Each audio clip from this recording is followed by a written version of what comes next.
the Director of the National Bureau of Statistics, Madam Liu Aihua.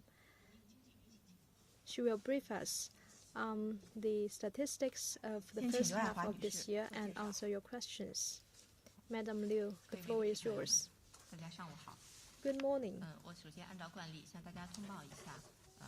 First of all, I'd like to brief you on the basic information of our economic activities of the first half of this year.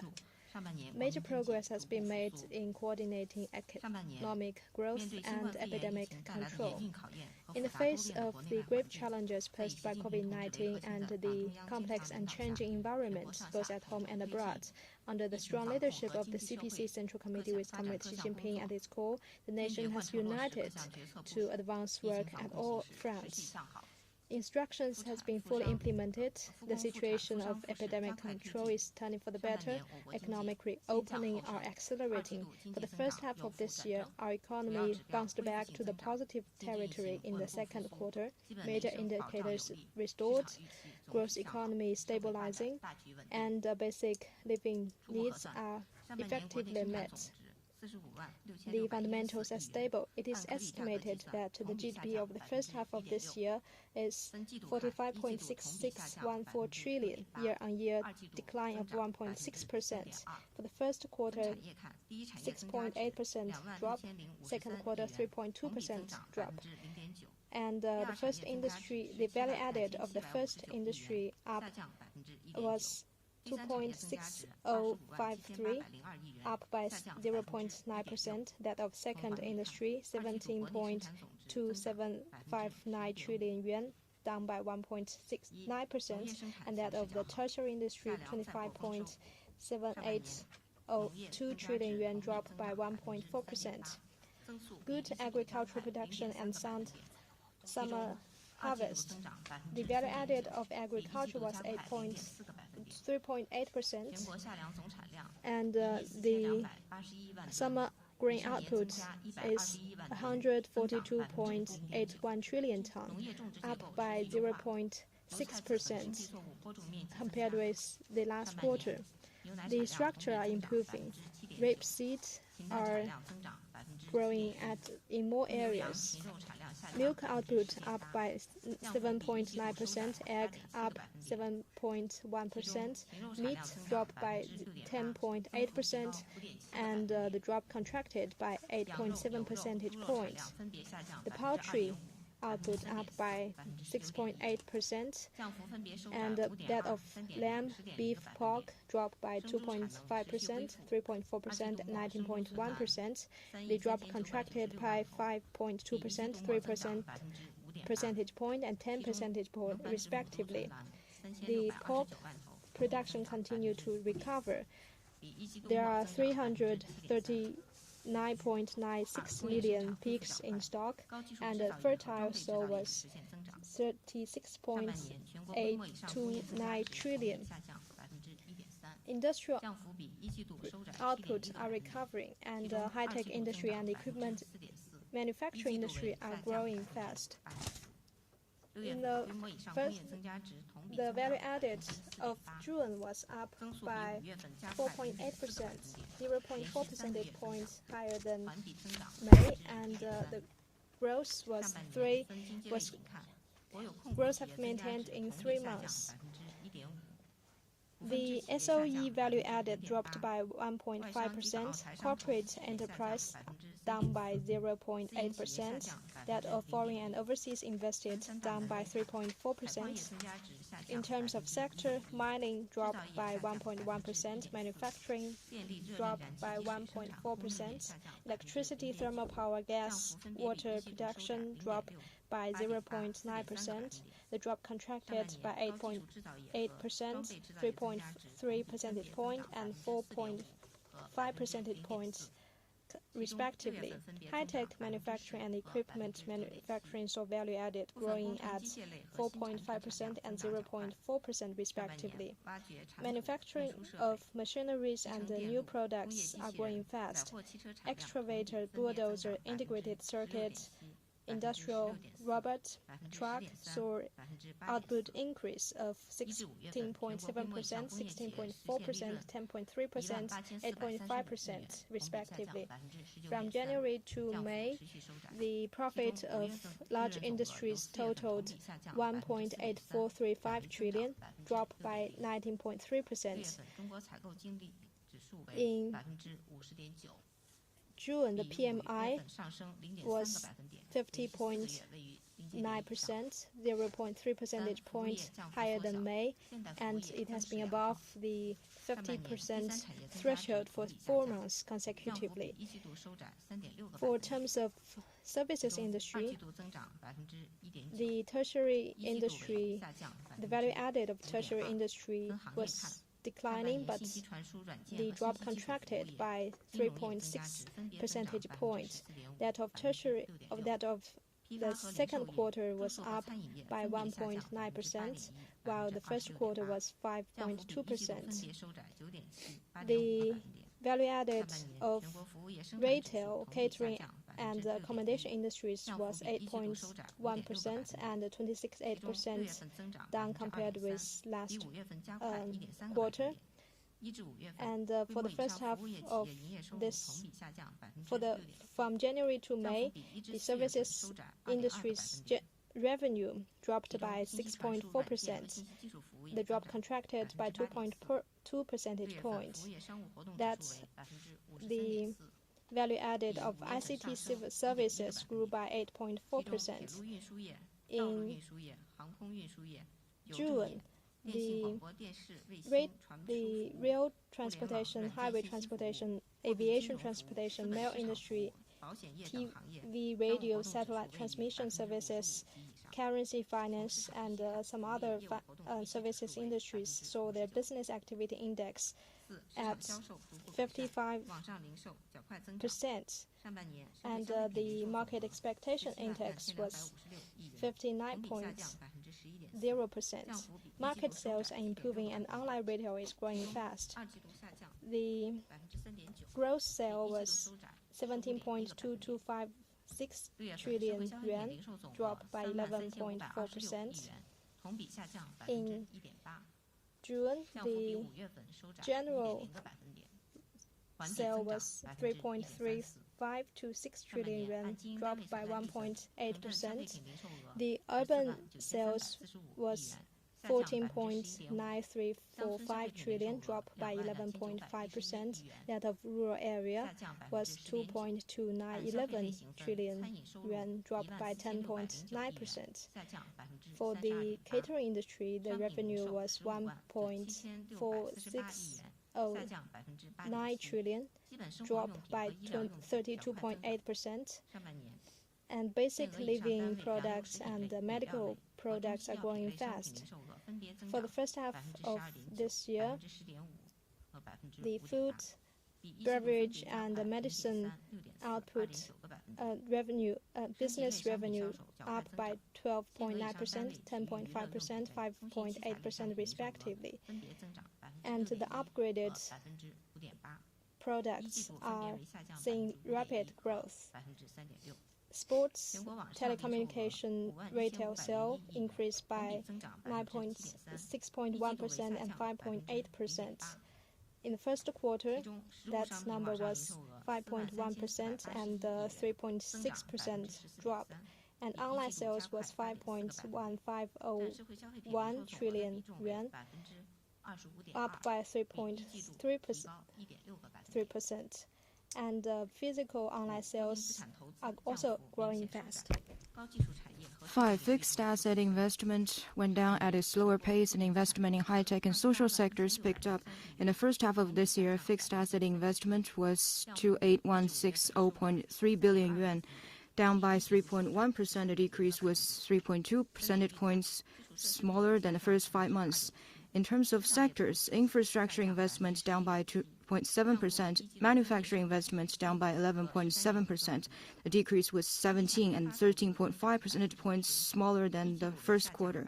Real estate investment up by 1.9%, while it went down by 7.7% in the first quarter. The floor space of commercial buildings sold was 694.04 million square meters.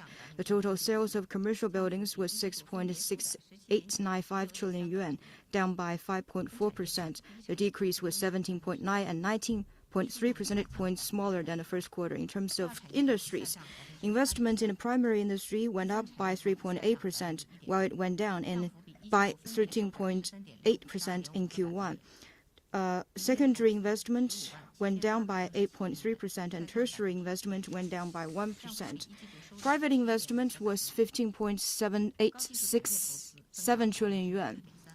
The investment in high-tech sectors went up by 6.3%, while it went down by 12.1% in Q1. The investment in high-tech manufacturing and high-tech service went up by 5.8% and 7.2%. Specifically, the investment in pharmaceutical manufacturing, computer, and other office supplies went up by 13.6% and 8.2%. In high-tech service, the investment in e-commerce service and application of research outcomes went up by 32% and 21.8%. Investment in healthcare and education went up by 15.2% and 10.8% on a month-on-month basis. In June, fixed asset investment went up by 5.91%. Trading goods was better than expected, and trade structure continued to improve. In the first 6 months, the export delivery value of large industrial enterprises was 5.4250 trillion yuan, down by 4.9%. In June, this value went up by 1.4%, while it went down by 2.6% in May. 7. Consumer price grew at a mild pace, and producer price for industrial products went down. 8. Surveyed unemployment rate in urban areas went down, and employment was generally stable. In the first half of this year, 5.64 million new jobs were created, accounting for 62.7% of this year's total. In June, the rate was 5.7%, down by 0.2 percentage points compared with May. The rate for people aged between 25 and 59 was 5.2%, 0.5 percentage points lower than the average. In 31 major cities, the rate was 5.8%. The average working hours was 46.8 hours. At the end of the second quarter, the number of outside migrant workers was 1.7752 billion. 9. Residents' income declined at a slower pace, and urban-rural income ratio was narrowed. In the first half of this year, the per capita disposable income was 15666 yuan, with a nominal growth of 2.4%. In terms of permanent residents, in rural areas, per capita disposable income was 21655 yuan, a nominal growth of 1.5% and real decrease of 2%. In rural areas, the number was 8069 yuan, with a nominal growth of 3.7% and real decrease of 1%. In terms of sources, salary income went up by 2.5% in nominal terms, business revenue down by 5.1%, property income up by 4.2%, and transfer income up by 8.2%. The urban-rural income ratio was 2.69. The median of per capita income was 13347 yuan, with a nominal growth of 0.8%. Generally speaking, in the first half of this year, China's economy has overcome the negative impact of COVID-19 with a momentum of resuming growth and steady recovery, and its resilience and vitality has been further demonstrated. That said, some indicators are still going down, and the impact of COVID-19 still needs to be made up. Given that many parts of the world are still hit by the virus and its impact on the world economy will continue to evolve, we are still faced with growing external risks and the pressure at home for economic recovery. Moving forward, we will be guided by the Xi Jinping thought on socialism with Chinese characteristics, combine regularized epidemic control and economic and social development, be problems and targets oriented, create opportunities and make good use of them, assess and stay adaptive to changes, focus on priorities and shore up weak links, maintain stability and protections in 12 key areas, ensure policies are enforced and win the battle against poverty, complete the building of a moderately prosperous society, and ensure the sound and steady development of China's economy. Now the floor is open for questions. Please state your affiliation before raising questions. First question, please.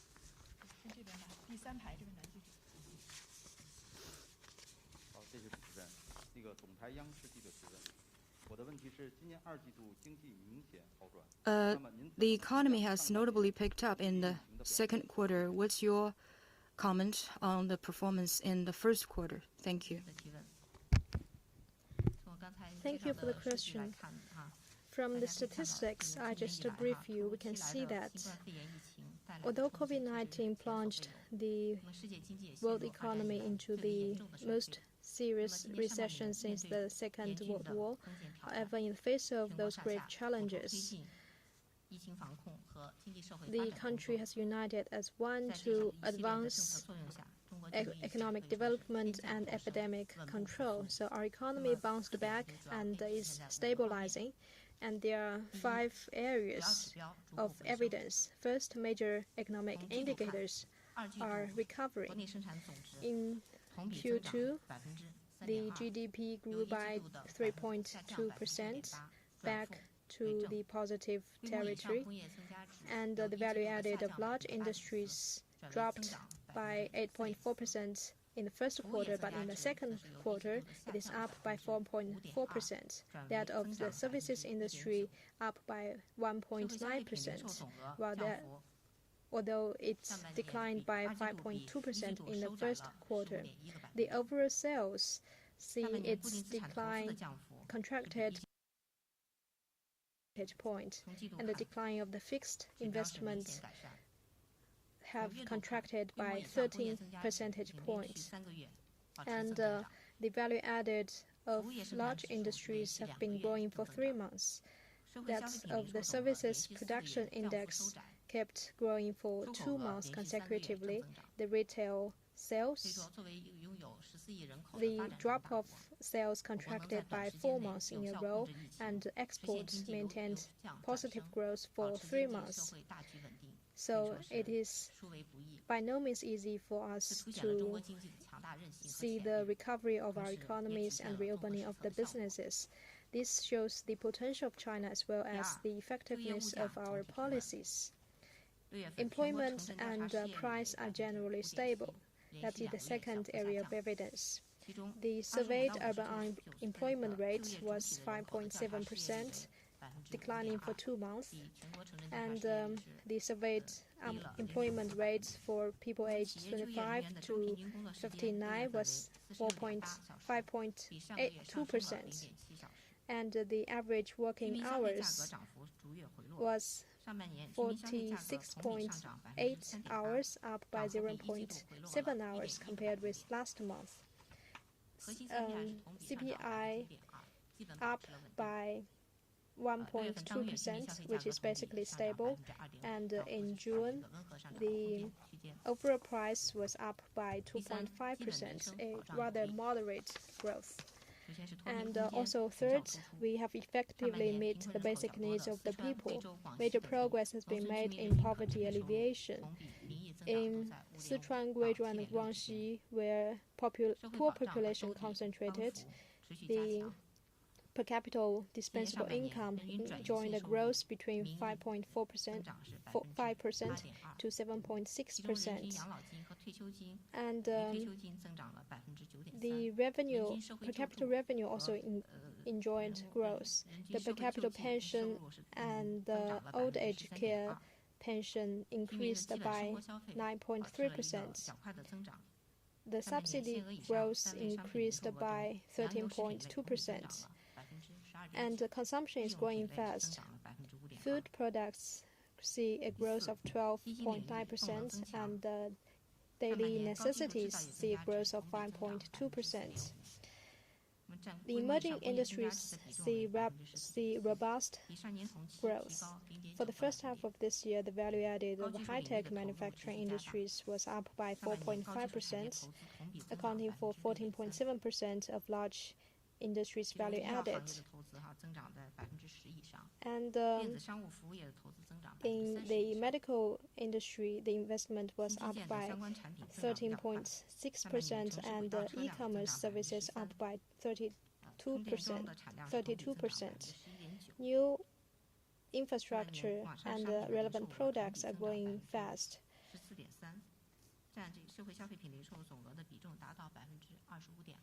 The online retail sale up by 14.3%, accounting for 25.2% of the overall sale, 5.6 percentage points higher than last year.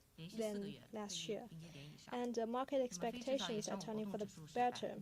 In June, the PMI was 40.9%, above the threshold for 4 months, and the non-manufacturing business activity index also bouncing back.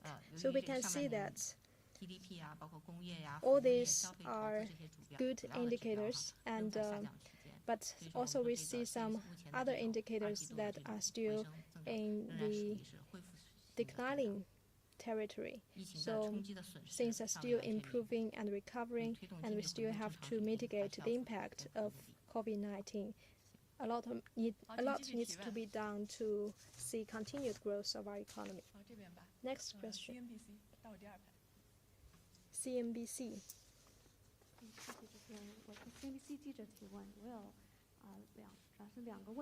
I have two questions. First, about consumption.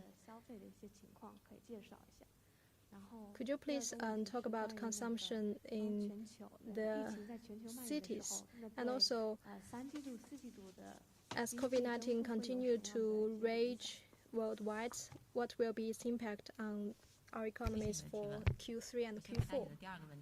I will take your second question first.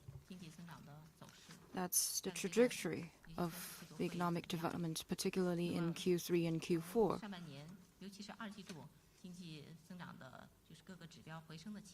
As indicators are improving in the first half of the year, particularly Q2, so we have the confidence for continued recovery of the economy.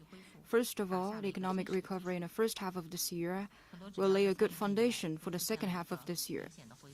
Many indicators have gone up or gone down at a slower pace, which shows that the impact of COVID-19 is generally within control. And China's economy has the strong ability of self-adjustment.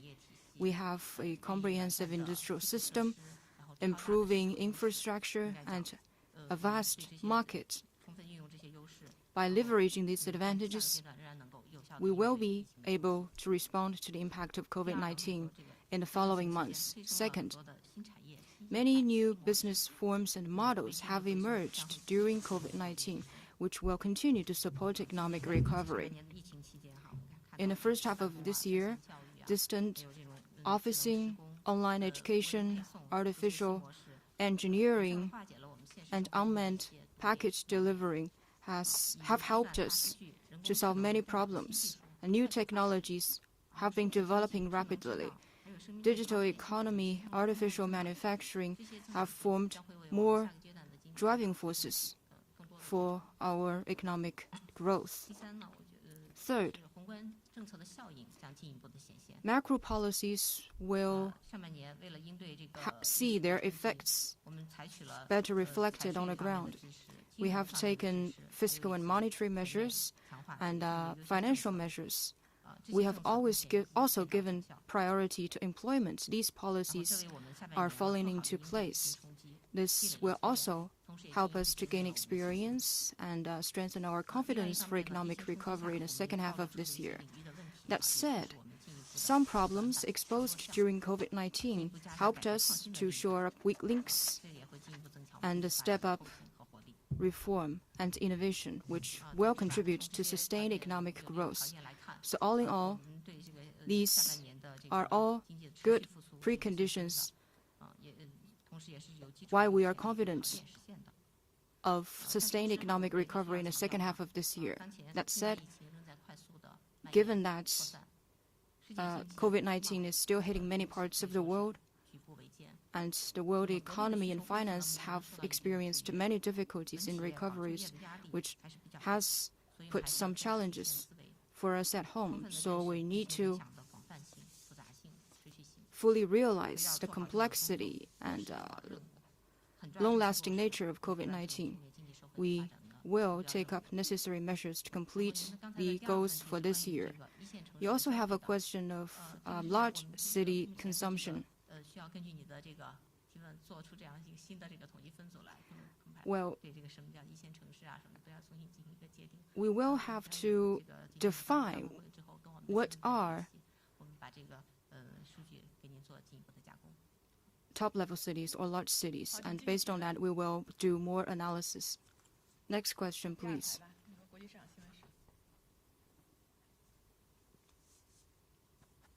你好，我是那个国际市场新闻社记者。您刚才说下半年这个中国经济 You talked about the sustained economic recovery in the second half of this year. If so, the expansionary monetary and fiscal policies taken in Q1, will they be slowed down or withdrawn? I also want to ask a question about the real estate investment in Q1, which has played an important role for economic recovery. So will this investment growth continue in the second half of this year? The social retail sales was still negative growth in June. What policies will be adopted to stimulate domestic demand?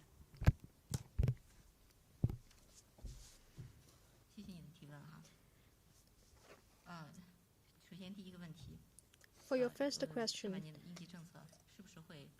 will we exit or adjust the stimulus policies introduced in the first half of this year? I have 2 points to make. The second quarter sees significant recovery, and for the first half of this year, a good momentum we can see is the contraction of decline or recovery. However, we can see that GDP, business profit, fixed investment, and many other indicators are still in decline to some extent. So the recovery we see is still mounting. And I would like to refer you to the government work report about those stimulus policies, because these policies have been moderate and they have been sustainable. They will be recalibrated in terms of the realities on the ground. So we will maintain a certain level of flexibility in these policies, and we will take into consideration our performance in maintaining stability in 6 key areas and protection in another 6 priority areas to see whether we need to adjust these policies or not. As for investment in the real estate industry and the potential for the next half of this year, we can see that the real estate investment is growing by 1.9% in the first half of this year, but we need to see more statistics such as the floor sales and the supply of land. These indicators are still declining, so we still need to see more information to and more indicators about the real estate industry. And for the social retail sale, indeed, it dropped by 11.4% for the first half of this year. That means the recovery of consumption still need to be bolstered. Because of the COVID-19, some industries that involve people-to-people contact are still restricted. So there are still room for growth for those industries. As we continue to see good progress in epidemic control, consumption will be further facilitated. And with our reforms in the supply side, the supply of consumption products are also improving. So on the one hand, there are favorable conditions for consumption. On the other hand, there are also restrictive factors. The income growth are back to the positive territory. The nominal income are back to the positive territory, but the real income are yet still in the negative territory. So there's a lot for us to do in the future. Next question. China News Service. I have a question about the index of the urban unemployment rate in June. Does it reflect the reality on the ground? And what will be the future policies? Thank you for your question.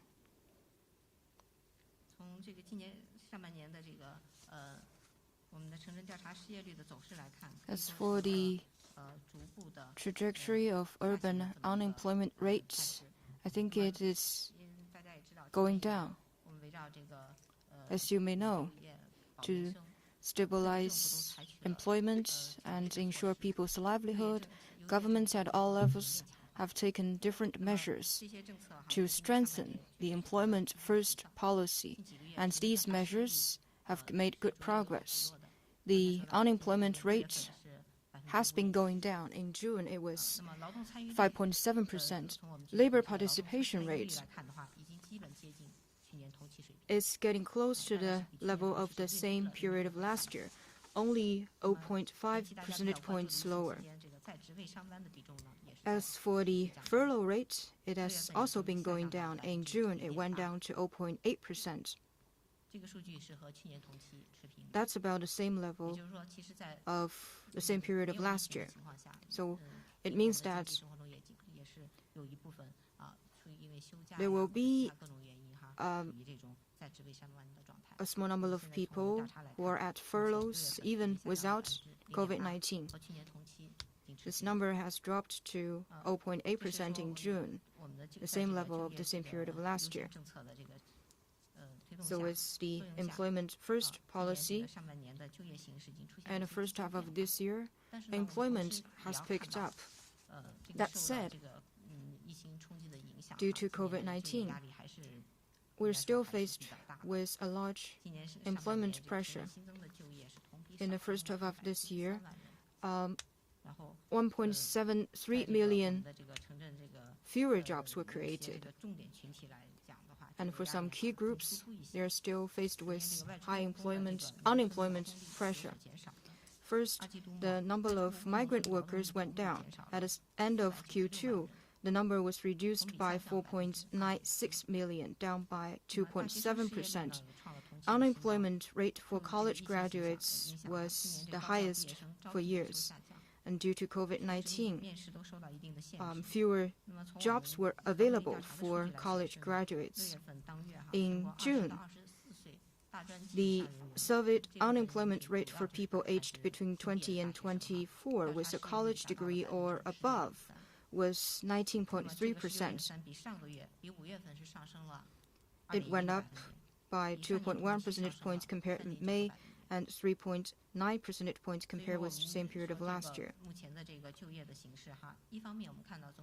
So, on the one hand, there are positive improvements in employment. On the other, some key groups are still faced with large pressure. So I think our urban surveyed unemployment rate has reflected reality on the ground. Moving forward, we will do as required by the government work report to make every effort to stabilize and expand employment. First, we will stabilize market entities to enforce relevant policies and help them to overcome difficulties.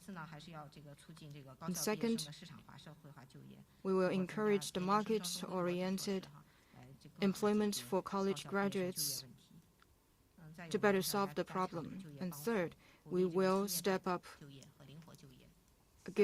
provide more service for employment, for local employment as well.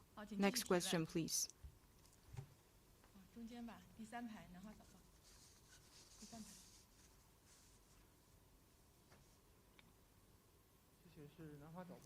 With South China Morning Post. Given the flood disaster in the southern part of China, will its impact included in the GDP data in Q2? And what effect will it have on China's economic indicators in Q3 and Q4? Indeed, we see wide business media coverage of flood in southern part of China. The June statistics already reflected the impact of the flood. For example, you can see the impact in price. The vegetables price see increase compared with both the last month and also last year. The price of some vegetables are growing by 4.2%, but the impact in some other areas are still under close monitoring. We will take into consideration the impact of flood in our later statistics. As for what will be the impact of flood on economic activity of the next year, it is admitted that the flood have disrupted production and life in certain parts. As we try to cushion the impact of COVID-19, we have gained important experience in mitigating negative impacts. Our countercyclical toolkit is still ample and effective. We will follow the situation closely in the next half of this year and adopt relevant policies in response. Next question.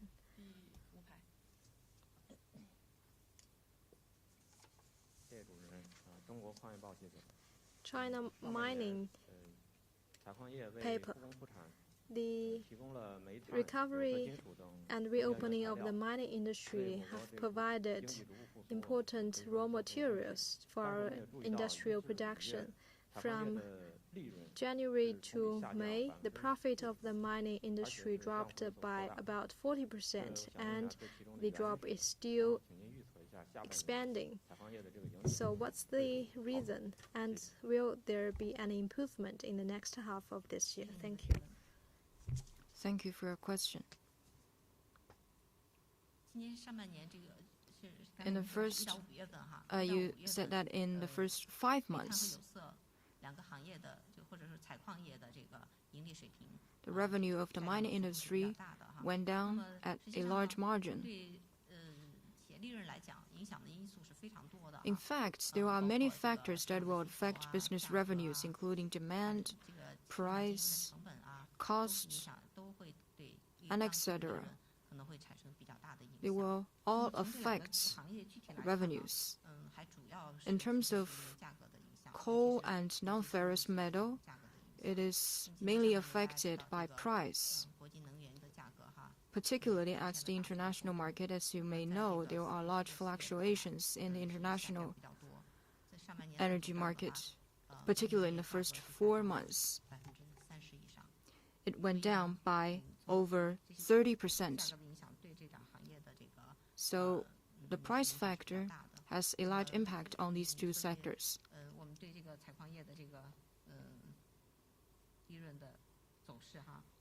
As for what we expect for the two sectors, we still need to see because there are many uncertainties in the international market.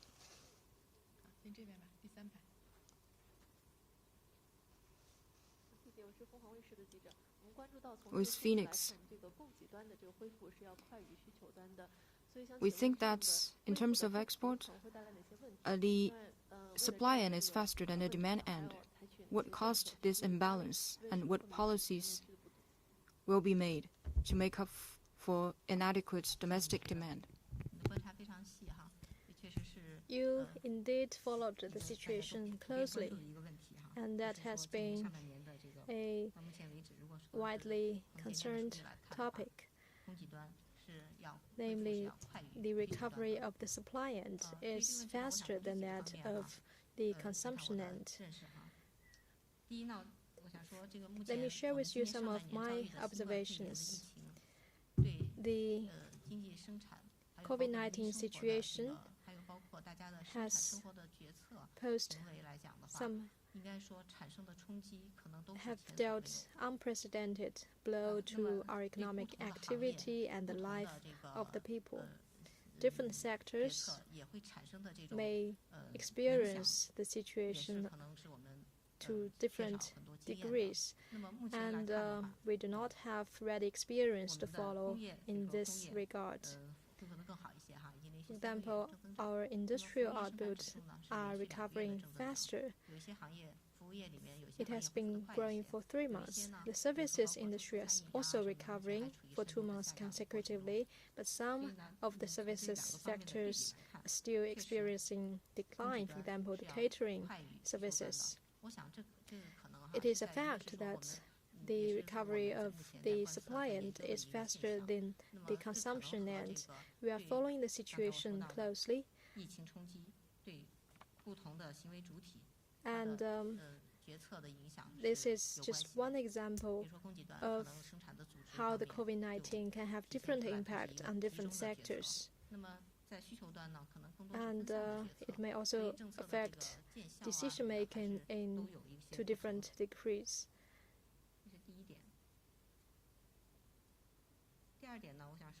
The next point,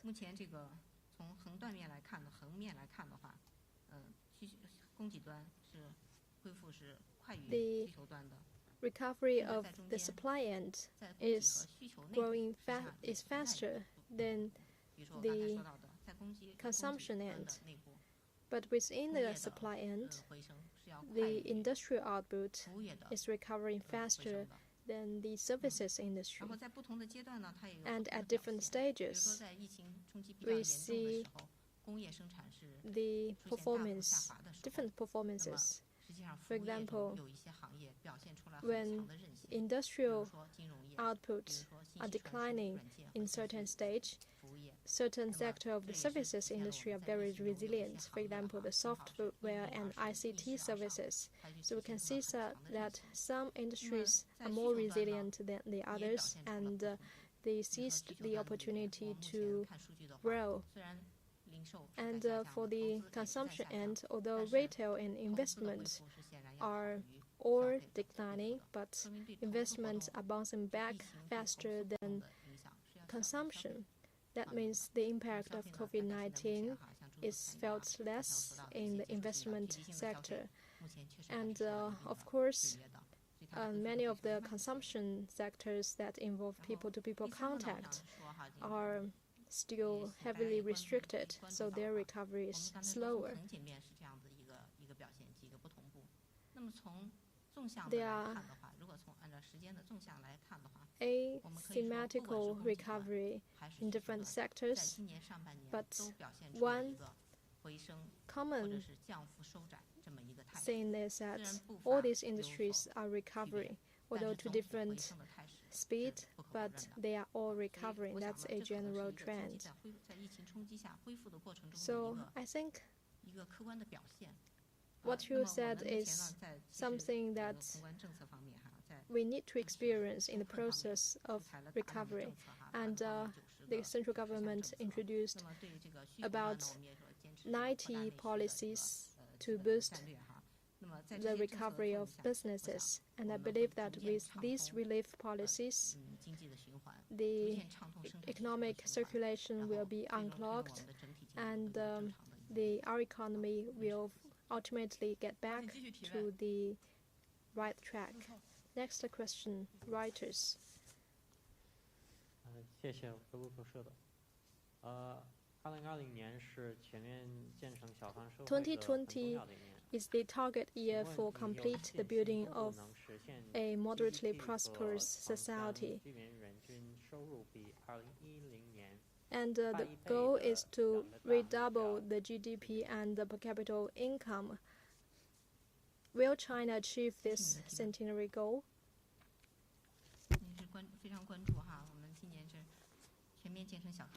This year, we will complete.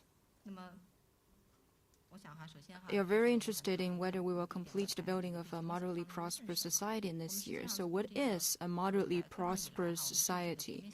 Since the start of reform and opening up, our understanding of such a society has been enriching. We have achieved, we have met people's basic living needs. And by the centenary of the founding of the CPC, we will build a society with more prosperity, more advanced culture,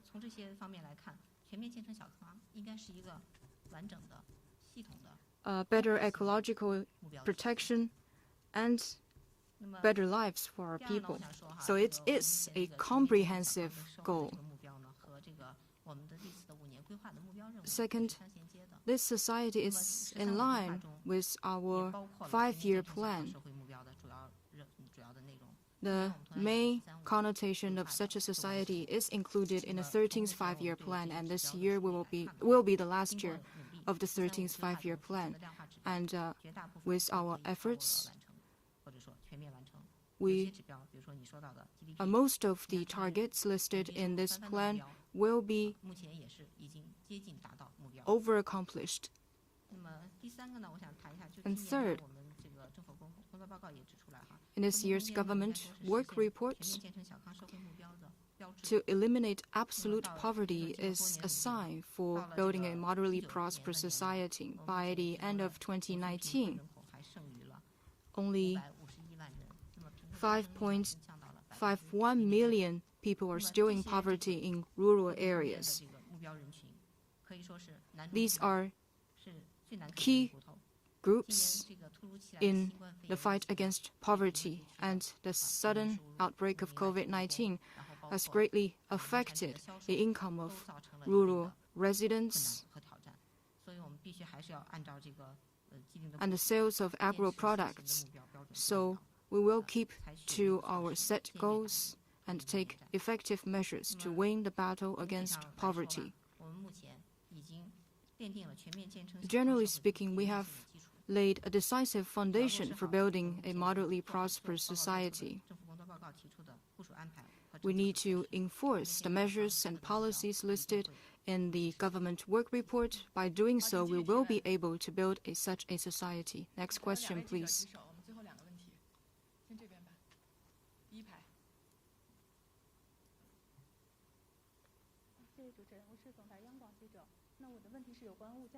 My question is about price. In the first half of this year, price has been stable. But given COVID-19 and the flood, what will be the price like in the second half of this year? Because of the sporadic cases in Beijing, it has somehow affected the price of pork. So what will the price for pork like in the second half of this year?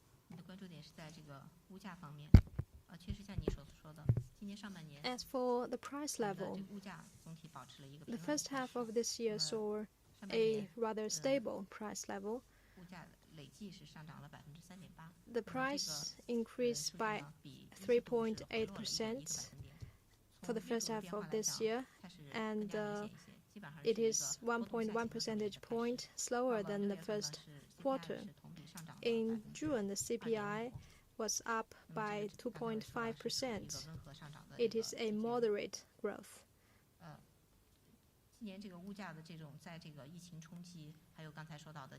The impact of COVID-19 and that of flood in the southern part of China have made price stability rather difficult. However, we made significant efforts to make sure that the price is stable, and these efforts are paying off. A major factor behind price increase are mainly the increase of food prices. Among the 3.8% increase, food prices contributed to about 80% to the overall price increase, because the food price increased by 16.2%. In June, the food price increased by 11.1%. It is also a major contributing factor to the 0.1% increase of overall price level. So, looking at the next half of this year, we can see that since for industrial product, the consumption and supply is in rather equilibrium level, so the food price will continue to be a major factor. The grain price will be a major factor. We just announced the output of summer grain. The summer grain is in bumper harvest, a growth of 0.9%. So the bumper harvest of summer grain will lay a solid foundation for food price stability. So there's no reason that we will see significant increase of grain price. As for the pig production capacity,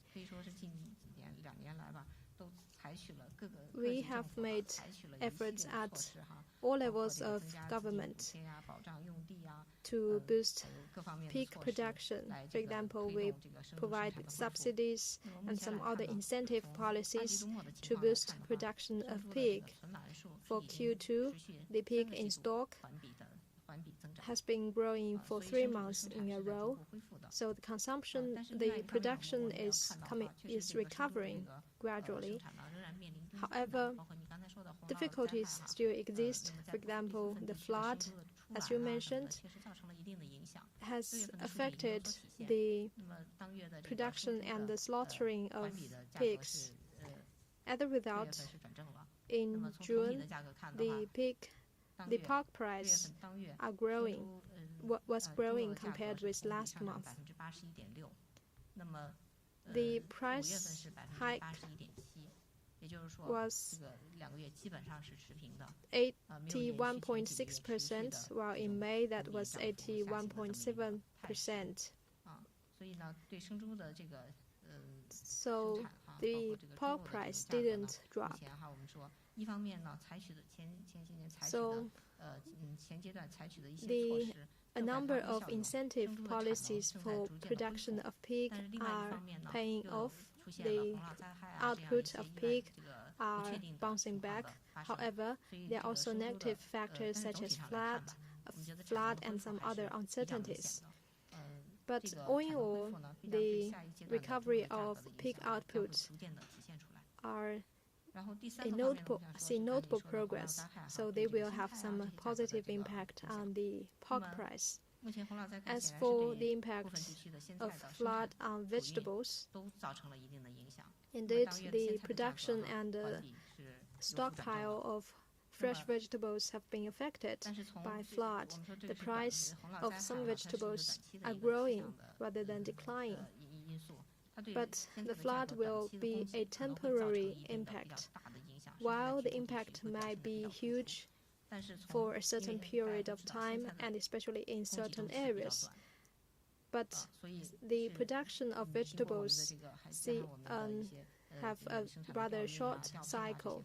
So with supporting policies that redistribute vegetables among different areas, we believe that the vegetable price will not continue to increase, and the next half of this year will not see significant increase of vegetable price. For agro products and fruits, their price are also the growth of their price are also declining, and the declining rate is increasing. So my conclusion is that while there will be volatile prices in certain areas in certain period of time, the price will maintain stable for the next half of this year generally. Last question. Sharman Economic Herald. My question is about employment. Employment have been mentioned in the work reports for many times. So that reflects a rather huge pressure on employment. What will be the situation for the next half of this year? Indeed, employment has been a focal point for many of us. We talked about the employment first policy, and employment is on top of maintaining stability and enhanced protections in altogether 12 areas to ensure sound employment. Governments at different levels have taken proactive measures. Second, we have seen a notable sign of economic recovery. The changes in economic fundamental will further stabilize employment and expand employment. Third, according to some of the surveys that we've conducted, business are being reopened at a faster pace, which has helped to create more job opportunities. But there are still cases in which some sectors do not generate many job openings. But with the employment first policy, with our economic recovery, and with strengthened capacity of independent development of businesses, we are confident to ensure generally stable employment in the second half of this year. Well, Madam Liu is very familiar with these numbers. That's the end of today's press conference. Thank you.